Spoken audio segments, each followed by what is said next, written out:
আমার এই এলাকার সন্তান হিসেবে, ভাই হিসেবে, বন্ধু হিসেবে ঠিক একইভাবেই আজকেও আমি সকলের সাথে নামাজ আদায় করেছি। 30শে মার্চ আমাদের সকল জাতীয় খেলোয়াড় যারা রয়েছে তাদেরকে বেতন কাঠামোর আওতায় এনে তাদেরকে ক্রিয়া ভাতা প্রদান অনুষ্ঠান তিনি আনুষ্ঠানিকভাবে উদ্বোধন করবেন। দেশে কিংবা বিদেশে আন্তর্জাতিকভাবে অংশগ্রহণ করবে, প্রত্যেকের পাশে আমি এবং আমার সরকার রয়েছে।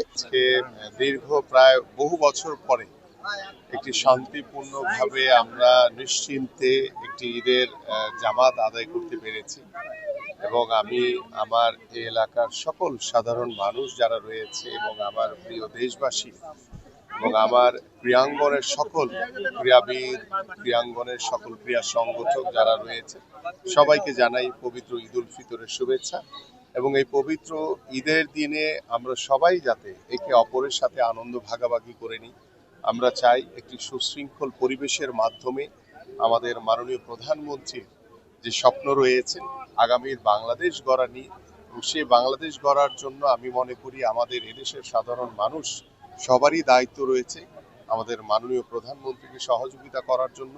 সকলের সহযোগিতার মাধ্যমেই আমরা একটি শান্তিপূর্ণ একটি মানবিক বাংলাদেশ গড়ে তুলতে পারবো।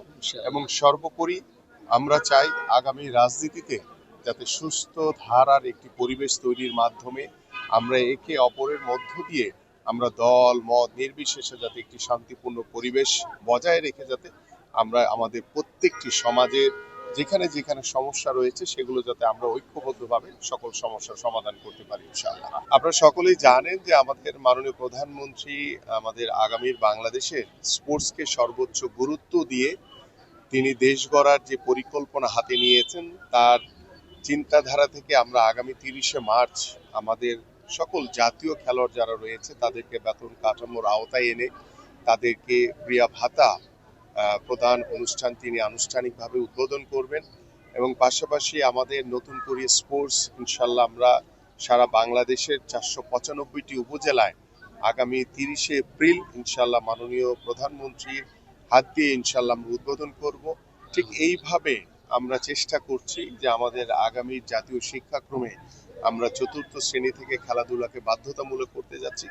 সর্বোপরি আমাদের একটি বাংলাদেশে ক্রীড়াঙ্গনের পরিবেশ তৈরি করার জন্য আমরা আমাদের সকল খেলোয়াড়দেরকে সকল প্রকার সুযোগ সুবিধা দেওয়ার মাধ্যমে আমরা তাদেরকে উদ্বুদ্ধ করব, তাদের পরিবারের আস্থা ও ভরসার জায়গাটি আমরা নিশ্চিত করতে চাই। সর্বোপরি সকল ক্রীড়াবিদদের পাশে সরকার রয়েছে, আমরা সবাই রয়েছে এবং সকল ক্রীড়াবিদ ইতিমধ্যে আপনারা জানেন যে বাংলাদেশ ফুটবল টিম, আমাদের অনূর্ধ্ব 20 ফুটবল টিম এবং আমাদের মেয়েদের ফুটবল টিম ইতিমধ্যে তারা বাংলাদেশের বাহিরে গিয়েছে এবং আমরা আশা করি যে তারা দেশের জন্য সম্মান বয়ে আনবে এবং আমরা তাদেরকে যাতে বীরের বেশে আমরা গ্রহণ করতে পারি। পাশাপাশি আমরা সকল স্পোর্টসকে সমান গুরুত্ব দিয়ে আমরা আগামীর বাংলাদেশে একটি ক্রীড়াঙ্গনের পরিবেশ তৈরি করার মাধ্যমে একটি সুস্থ ধারার পরিবেশ, একটি মাদক মুক্ত সমাজ এবং একটি সুস্থ জাতি আমরা গড়ে তুলতে চাই ইনশাআল্লাহ। না, আগেও যেমন ছিলাম আমি আমার এই এলাকার সন্তান হিসেবে, ভাই হিসেবে, বন্ধু হিসেবে ঠিক একইভাবেই আজকেও আমি সকলের সাথে নামাজ আদায় করেছি।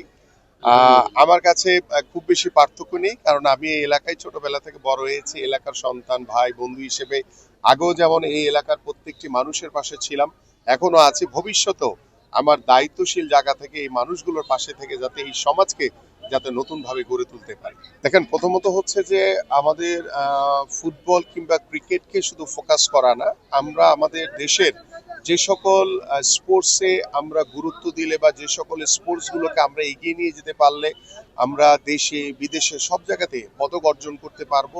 আমরা প্রত্যেকটি স্পোর্টসকে সমান গুরুত্ব দিয়ে সকল স্পোর্টসের যারা জাতীয় ক্রীড়াবিদ রয়েছে সবাইকে কিন্তু আমরা বেতন কাঠামোর আওতায় এনে তাদের সবাইকে কিন্তু ক্রিয়া ভাতা প্রদান করা হবে। সো আমরা এখানে ফুটবল কিংবা ক্রিকেট বা অন্য কোনো স্পোর্টসকে আলাদা করে দেখার কোনো সুযোগ নেই। আমরা প্রত্যেকটি খেলাকেই আমরা সমান গুরুত্ব দিয়ে আমরা দেখবো ইনশাল্লাহ। আর আমি যেহেতু একজন ফুটবলার, আমি যেহেতু একজন স্পোর্টসম্যান, সো সকল স্পোর্টসই আমার কাছে সমান এবং প্রত্যেকটি স্পোর্টসকে এবং প্রত্যেকটি ক্রীড়াবিদের পাশে থেকে তাদেরকে সাথে রেখে ইনশাল্লাহ আগামীতেও আমি যেভাবে ফুটবলারদের সাথে দেখা করেছি ঠিক এইভাবে অন্যান্য স্পোর্টসের যারাই দেশে কিংবা বিদেশে আন্তর্জাতিকভাবে অংশগ্রহণ করবে প্রত্যেকের পাশে আমি এবং আমার সরকার রয়েছে। এবং আমরা সবসময় তাদেরকে উদ্বুদ্ধ করে উৎসাহিত করি। ইনশাল্লাহ আগামীর বাংলাদেশে সবাইকে সমান গুরুত্ব দিয়ে আমাদের সকল স্পোর্টসকে আমরা এগিয়ে নিয়ে যাব ইনশাল্লাহ।